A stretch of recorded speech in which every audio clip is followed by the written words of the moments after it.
இன்றைக்கி நம்ம இந்த வீடியோவில் சாதாரண ஒரு லேத் மிஷின் மேனுவல் லேத் மிஷினை வச்சு எப்படி ஒரு ஸ்டெப் டர்னிங் பண்ணலான்னு சொல்லி இந்த வீடியோவில் நம்ம பார்க்கலாம். இந்த வீடியோ உங்களுக்கு கண்டிப்பாக யூஸ்ஃபுல்லாக இருக்கும்.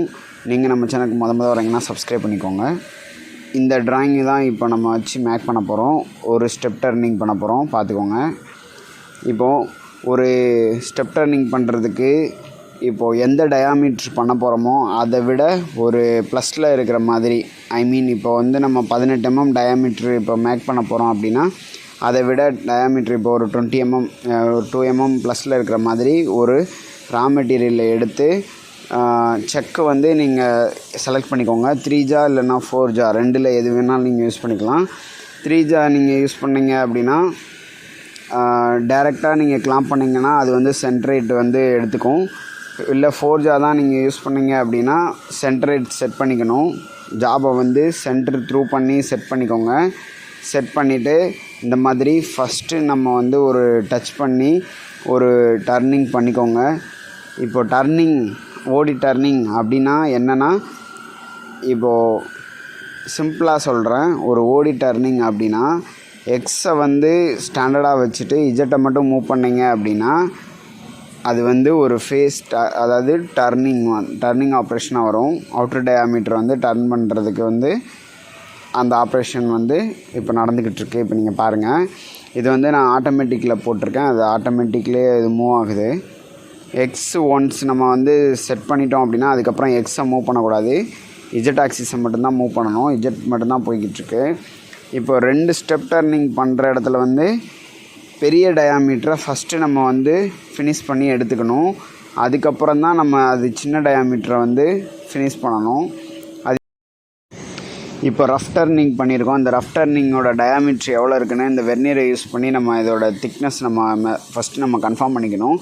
அதுக்கப்புறம் தான் நம்ம extra depth of cut use பண்ணணும். இது வந்து நம்ம வெர்னியர் அண்ட் மைக் ரெண்டில் நீங்கள் எது உங்களுக்கு பெஸ்ட்டோ அதை நீங்கள் செலக்ட் பண்ணிக்கோங்க.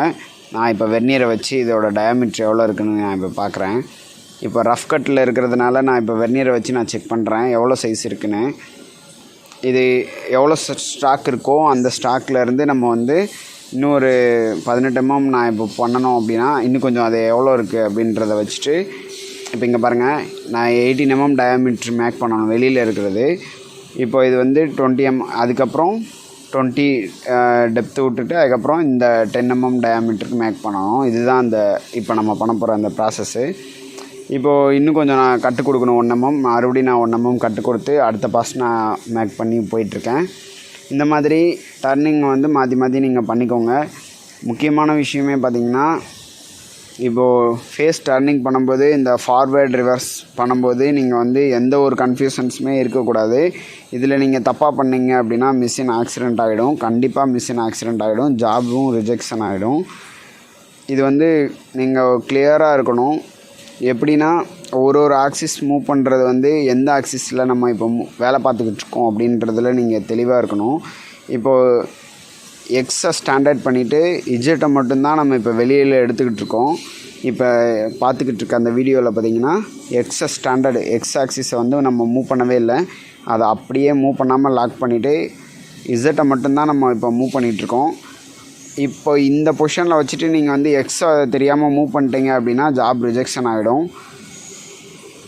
இப்போ நம்ம 10 mm ஃப்ரண்ட்டில் இருக்க டயாமீட்டரை மேக் பண்ணுறதுக்கு இப்போது டூல் அதே மாதிரி நம்ம ஒவ்வொரு டெப்த் ஆஃப் கட்டாக கொடுத்து இப்போ அடுத்தடுத்த கட்டு கொடுத்துக்கிட்டே இருக்கணும். இந்த மாதிரி நமக்கு தேவையான அளவுக்கு வந்துருச்சா அப்படின்னு ஃபைனலாக நம்ம செக் பண்ணுறதுக்கு வந்து மைக்ரோமீட்டரை யூஸ் பண்ணலாம். இந்த மைக்ரோமீட்டர்லாம் எப்படி செக் பண்ணணும் அப்படின்னு சொல்லிட்டு நம்ம சேனலில் ஆல்ரெடி வீடியோ இருக்குது. அதை பார்க்கலன்னா பார்த்துக்கோங்க, டிஸ்கிரிப்ஷனில் லிங்க் தரேன்.